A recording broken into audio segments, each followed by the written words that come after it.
Hello everyone, current affairs with film booster series में आपका स्वागत है। आज है 4 जुलाई 2021। आज हम देखेंगे कि कौन कौन सी घटनाएं PIB, current affairs, the Hindu के साथ साथ अदर न्यूज़पेपर और मैगजीन में इंपॉर्टेंट रही हैं, जो कि हमारी फिल्म 2021 और 2022 की दृष्टि से काफ़ी इंपॉर्टेंट हैं। तो चलिए शुरू करते हैं। जैसा कि आप देख रहे हैं, आज है 4 जुलाई 2021। आज हम देखेंगे कौन कौन सी घटनाएं पीआईबी, द हिंदू के साथ साथ अदर मैगजीन में काफ़ी ज़्यादा इंपॉर्टेंट रही हैं। आज की जो हमारी पहली घटना है जीएसटी परिषद को लेकर। आपसे साधारण सा प्रश्न सिर्फ ये पूछेगा, जीएसटी परिषद के बारे में आप हमें बताएं। इसकी डिटेल आपको ज़्यादा जानकारी नहीं लेनी है, केवल प्रश्न के हिसाब से आपको समझने की आवश्यकता है। पहला प्रश्न आपसे यही पूछा जाएगा कि जीएसटी जो परिषद है, क्या वो सांविधिक निकाय है या फिर वो संवैधानिक निकाय है। इन दोनों में डिफरेंस होता है। क्या डिफरेंस है पहले हम ये बता देते हैं, फिर हम आपको ये बताएंगे कि जीएसटी परिषद वास्तव में है क्या। सांविधिक का मतलब ये होता है जिसे अमेंड करके किसी एक्ट के द्वारा बनाया जाता है, ठीक है। संवैधानिक का मतलब होता है जिसका कॉन्स्टिट्यूशन में प्रोविज़न किया जाता है। अब प्रश्न उठता है कि क्या एक्ट को कभी कॉन्स्टिट्यूशनल बनाया जा सकता है, तो हाँ, बनाया जा सकता है, ठीक है। इसके लिए आपको आधे प्लस राज्यों की ज़रूरत पड़ती है, जिसको विशेष बहुमत के माध्यम से हम सॉल्व करते हैं, ठीक है। तो यही बात है यहाँ पे कि इन्होंने क्या किया है, इस जीएसटी को ऑलरेडी आपको पता है कि 50+1 राज्य के द्वारा इसे बनाया गया है, गठन किया गया है, तो इसे कॉन्स्टिट्यूशन का दर्जा दे दिया गया है। अर्थात ये जीएसटी परिषद अब एक कॉन्स्टिट्यूशनल बॉडी हो गई है, यानी कि अब इसका आर्टिकल आपको मिल जाएगा संविधान में, ठीक है। तो आपको आर्टिकल वो नहीं याद रखते हैं कि कौन सा आर्टिकल है, कौन सा आर्टिकल नहीं है, बट आपको इतना याद रखना है कि हाँ, ये एक संवैधानिक निकाय है, ना कि सांविधिक। इसी में बच्चे कंफ्यूज होते हैं और आपसे यही क्वेश्चन बस पूछा जाएगा, ठीक है। तो आप समझ गए, संवैधानिक का मतलब वो जो संविधान के आर्टिकल में निहित हो, सांविधिक का मतलब वो जो संविधान के एक्ट में या अधिनियम में निहित हो, ठीक है। इतनी बातें क्लियर हुई।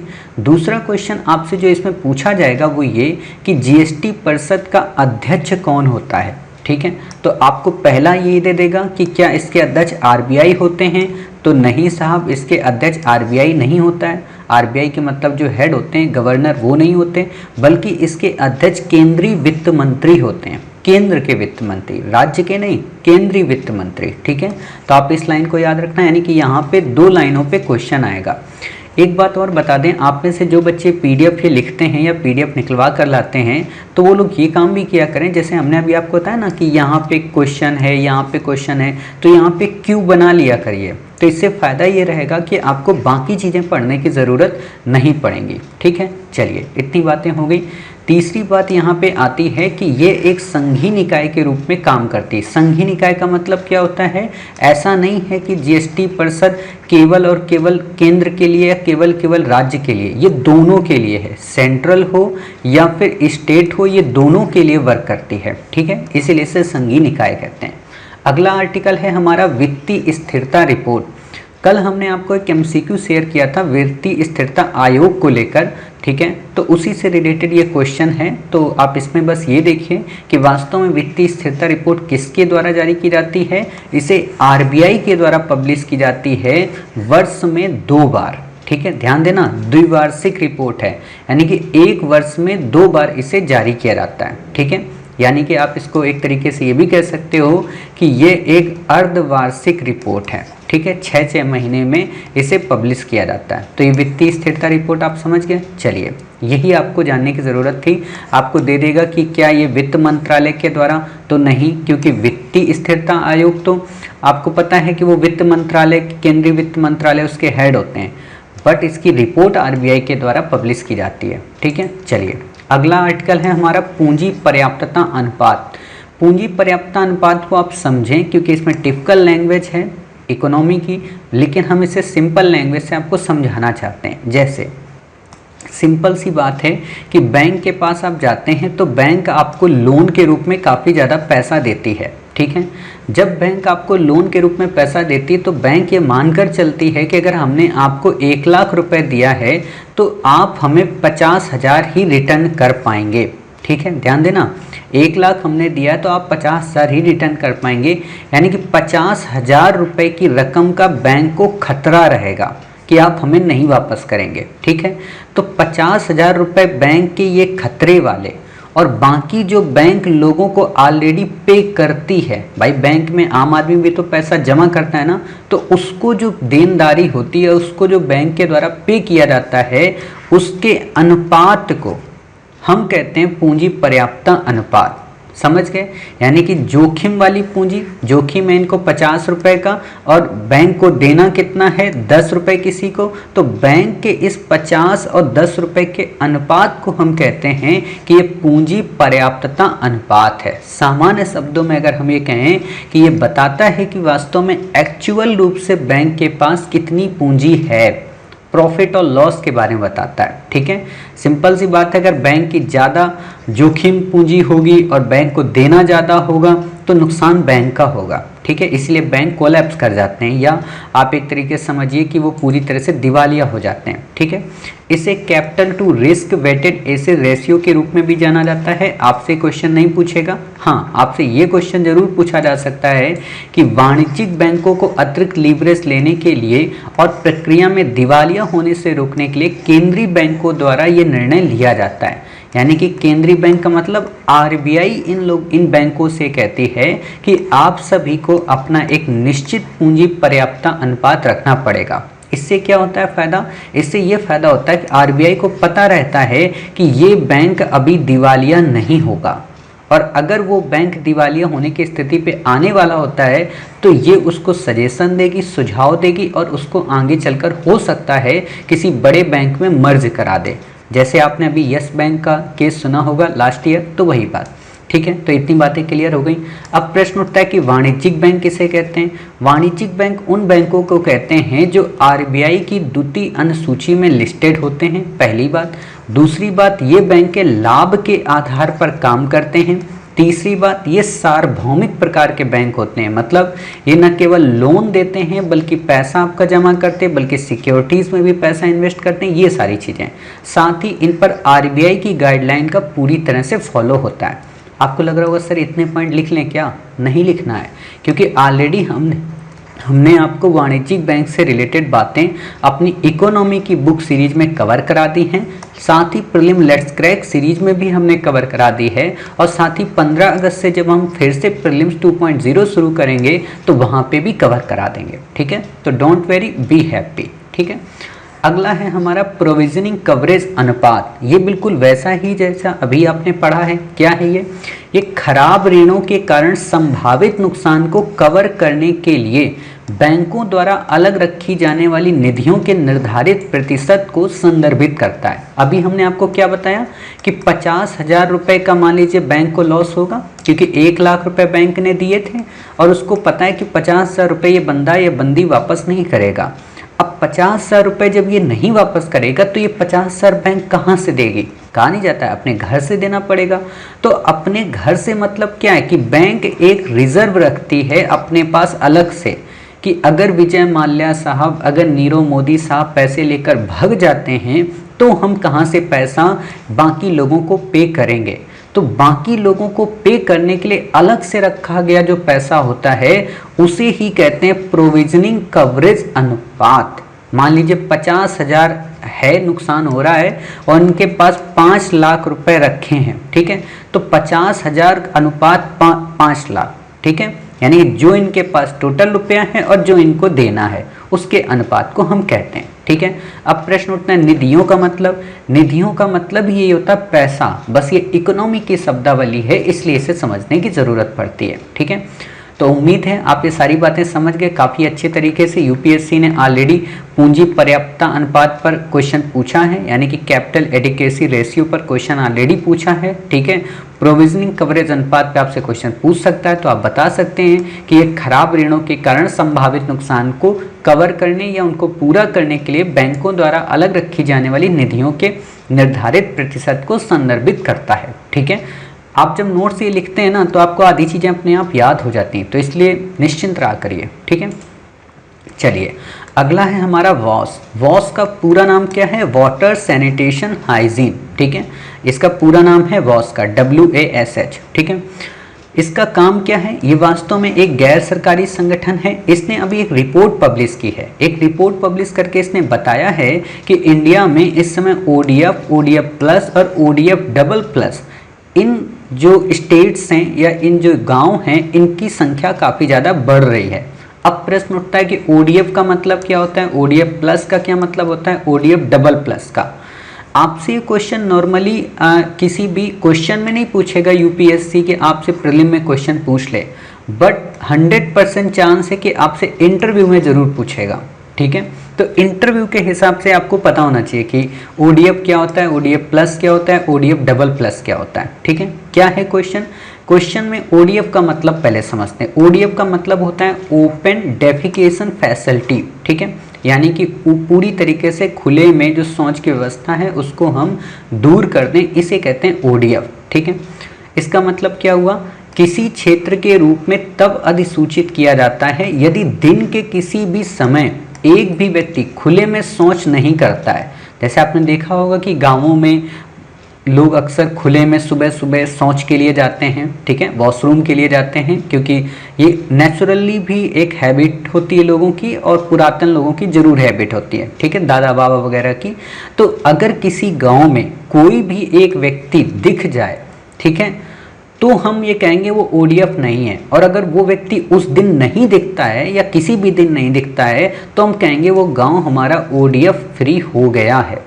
तो सामान्य रूप से आप समझ गए कि किसी भी व्यक्ति के द्वारा उस दिन या एक दिन खुले में शौच में न जाना ODF कहलाता है। ये तो हो गया ODF। ODF प्लस का क्या मतलब? प्लस का मतलब कुछ इसमें और एक्स्ट्रा हुआ होगा। तो एक्स्ट्रा ये हुआ है कि यदि कोई व्यक्ति दिन में खुले शौच में या पेशाब करते हुए नहीं पाया जाता, एक तो होता है पॉटी करना, दूसरा होता है पेशाब करना, ठीक है, तो दोनों अगर नहीं करते हुए पाया जाता है, साथ ही उसके लिए सामुदायिक और सार्वजनिक शौचालय भी बने होते हैं जो कि कार्यात्मक अवस्था में होते हैं। सिंपल सी बात है, कौन व्यक्ति शौच या पेशाब खुले में नहीं करेगा? वही नहीं करेगा ना जिसके पास सामुदायिक फैसिलिटी होगी।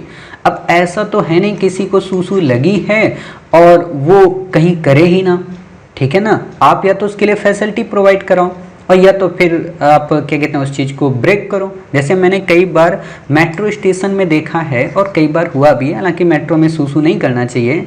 आपको लग रहा हो सर कौन करता है मेट्रो में? तो मेट्रो में सूसू करते हैं अधिकांश जो छोटे छोटे बच्चे होते हैं, ठीक है, जो शिशु होते हैं, मतलब 5 साल के आसपास के बच्चे, उनको नहीं पता होता है और अचानक से उनको आ जाती है, ठीक है। तो मैंने 1-2 बार ऐसे कई बार बच्चों से कहा है कि उनकी माँ से कि आप करवा दीजिए, कोई बात नहीं, कोई फाइन नहीं लगेगा, क्योंकि पता है सबको बच्चा अपना सूसू थोड़ा ना रोक सकता है। तो वो वहीं पे फिर पब्लिकली करता था उसी ट्रेन की पटरी पे, मेट्रो में। और सोच सकते हो आप मेट्रो में सूसू करना कितना दिल्ली बेंगलोर की मेट्रो में कितना टिपिकल होता है, बट बच्चा था तो बच्चे को करने की परमिशन मिली। अब अगर वहाँ पे शौचालय की सुविधा काफ़ी अच्छी हो, काफ़ी ज़्यादा मात्रा में शौचालय हो, तो बच्चा ना करता। तो इसी चीज़ को कहा गया कि शौचालय हो और कार्यात्मक अवस्था में सुव्यवस्थित रूप से काम कर रहे हो तो हम कहेंगे कि वो स्टेट ODF प्लस है, ठीक है, या वो सिटी ODF प्लस है। ODF डबल प्लस का क्या मतलब है? इसका मतलब ये है कि एक शहर को तब हम घोषित करते हैं जब वो पहले से ODF प्लस हो, यानी कि वहाँ पर कम्युनिटी जो शौचालय हैं वो बने हों, वहाँ पे सार्वजनिक शौचालय बने हों और वो सभी क्रियात्मक अवस्था में हो। तो ये तो एक कंडीशन है ही। साथ ही वहाँ पे जो कीचड़ है, जो मल है, यानी कि जो अपशिष्ट है और जो नालियाँ वहाँ की बनी है वो ढकी हुई होनी चाहिए, यानी कि हड़प्पा से रिलेटेड, सुरक्षित हो, प्रबंधन उनका अच्छा हो, ठीक है, उनको किसी भी तरीके से खुले क्षेत्रों में नदियों में बहाया ना जा रहा हो, तो हम कह देंगे कि वो जो सिटी है वो ODF डबल प्लस है, ठीक है। अब आपको एक काम करना है। क्या काम करना है? आपको नीचे कमेंट बॉक्स में बताना है कि इस समय कौन से 2 स्टेट ODF हैं, कौन से 2 स्टेट ODF प्लस हैं, कौन से 2 स्टेट ODF डबल प्लस हैं। टिपिकल काम है, गूगल पे सर्च मारिए, देखिए, अगर नहीं मिलता है तो हम नेक्स्ट डे अपनी क्लास शुरू होने से पहले आपको बता देंगे, ठीक है। चलिए अगला आर्टिकल है हमारा सार्क कन्वेंशन। सार्क आपको अच्छे से पता है, साउथ ईस्ट एशिया से रिलेटेड कंट्रियों का एक ग्रुप है, ठीक है, जिसमें इंडिया पार्टिसिपेट करता है। हालांकि अभी कई दिनों से ठंडे बस्ते में पड़ा है। देख लेते हैं सार्क कन्वेंशन संबंधित किससे, आपसे सिंपल सा बस यही क्वेश्चन पूछेगा। तो सार्क कन्वेंशन का संबंध है वेश्यावृत्ति के लिए। क्या है इसमें, होता क्या है कि वेश्यावृत्ति को प्रमोट किया जाता है कई बार कई तस्करों के द्वारा, कई बार बच्चों की तस्करी कराई जाती है ताकि उनको वेश्यावृत्ति के धंधे में धकेला जा सके। बच्चों का मतलब लड़कियों को, लेकिन नॉर्मली अब लड़कों को भी इस धंधे में लाया जा रहा है, ठीक है। तो इस चीज को रोकने के लिए सार्क कन्वेंशन को साइन किया गया है इंडिया के द्वारा, ठीक है। तो आपको ये बात बस समझनी है, आप जब भी वेश्यावृत्ति के टॉपिक को लिख रहे होंगे, जब भी बच्चों की तस्करी को लिख रहे होंगे, तो वहाँ पे आप सार्क कन्वेंशन का उल्लेख जरूर करेंगे। मेंस के आंसर में आपका उत्तर काफ़ी बेहतरीन हो जाएगा, साथ ही आपको मेंस प्रीलिम में भी काफ़ी ज़्यादा फायदा मिलेगा, ठीक है। अगला आर्टिकल है हमारा श्रीशैलम जलाशय।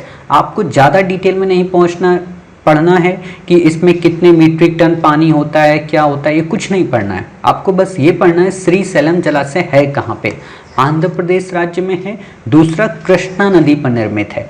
अब प्रश्न उठता है इसको याद कैसे करें कि कृष्णा पे है, कावेरी पे। तो सिंपल बात, श्री कृष्ण किससे रिलेटेड हैं, सैलम से। सैलम कौन होता है, शिव होता है, ठीक है। तो शिव की आराधना कौन करवाते हैं, श्री कृष्ण करवाते हैं, ठीक है। तो श्री कृष्ण ऐसे आप याद किया करिए, श्री कृष्ण यानी कि श्री सैलम श्री कृष्ण, ठीक है। तो ऐसे याद हो गया। किन पहाड़ियों पर स्थित है, नल्लामाला।